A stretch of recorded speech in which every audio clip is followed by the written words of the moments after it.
Bharatiya Janata party नवनिर्वाचित जिल्हा अध्यक्ष सुरेश भुमरे यांच्या नेतृत्वाखाली पूर्णा येथील कृषी उत्पन्न बाजार समिती येथे पूर्णा तालुका शहरातील कार्यकर्त्यांची आढावा बैठक 20 जुलै रोजी पार पडली। नगरपालिका, नगरपंचायत, जिल्हा परिषद, ग्रामपंचायत भारतीय जनता पार्टी स्वबळावर लढणार असल्याची माहिती बीजेपी नेते माजी आमदार रामप्रसाद बोर्डीकर यांनी माध्यमांशी बोलताना दिली।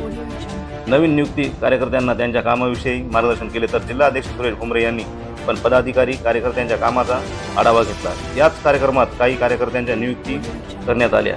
यावेळी कृषी उत्पन्न बाजार समितीचे सभापती बालाजी खैरे, उपसभापती नारायण पिसाळ, उद्योजक हनुमान अग्रवाल, बाळासाहेब कदम, माजी सभापती व्यंकटराव देसाई, डॉक्टर अजय सिंग ठाकूर, बळीराम कदम, बालाजी रुद्रवार, लिंबाजी भोसले, राजेश धूत, विजय कराड, अनंता पारवे, गोविंद ठाकर, गंगाधर बुचाले मामा, राजेश यादव, प्रशांत कापसे सह अनेक कार्यकर्त्यांची मोठ्या संख्येने उपस्थिती होती।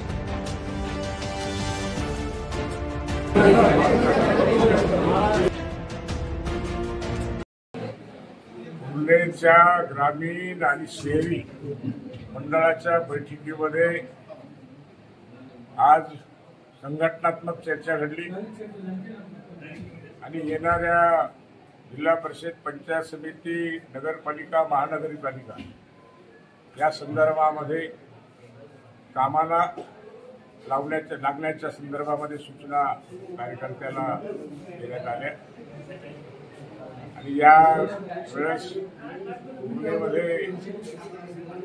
पुणेमध्येच नाही तर आणि टोलगाव, धानोरा ग्रामीण भागामध्ये सुद्धा गेलोच।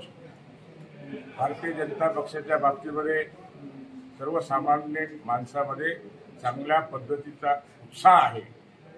यावेळेस येणाऱ्या निवडणुका हा भारतीय जनता पक्ष निश्चितपणे यशस्वीरित्या पार पाडेल।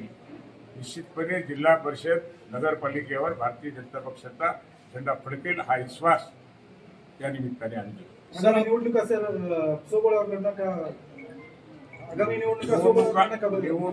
सध्या महाराष्ट्रामध्ये युती आहे। शिंदे साहेबांची शिवसेना आहे, अजित पवार साहेबांची राष्ट्रवादी आहे आणि भारतीय जनता पक्ष हा प्रमुख घटक आहे।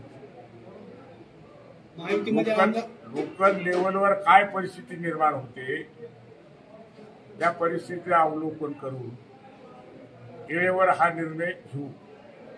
आज आमचे जिल्हा अध्यक्ष सुरेशरावजी भुमरे साहेबांनी सांगितलं की आम्ही स्वबळावर लढवणार आहोत। आम्ही तयारी तर स्वबळावर लढवण्याची करतो आहोत, पण राज्याचा राजकारणाचा दृष्टिकोन डोळ्यासमोर ठेवून एखाद्या वेळेस काही गोष्टीमध्ये बसायची वेळ आली तरीही महाराष्ट्राच्या राजकारणामध्ये यावेळेस 145 जागा घेऊन 132 जागा जिंकल्या हे चित्र डोळ्यासमोर जर ठेवलं तर आम्हाला असं वाटतंय की आम्हाला कोणाच्या बरोबर युती करण्याची गरज नाही। म्हणून हा प्रश्न आम्ही वेळेवर ठरवू एवढंच या निमित्ताने। थँक्यू।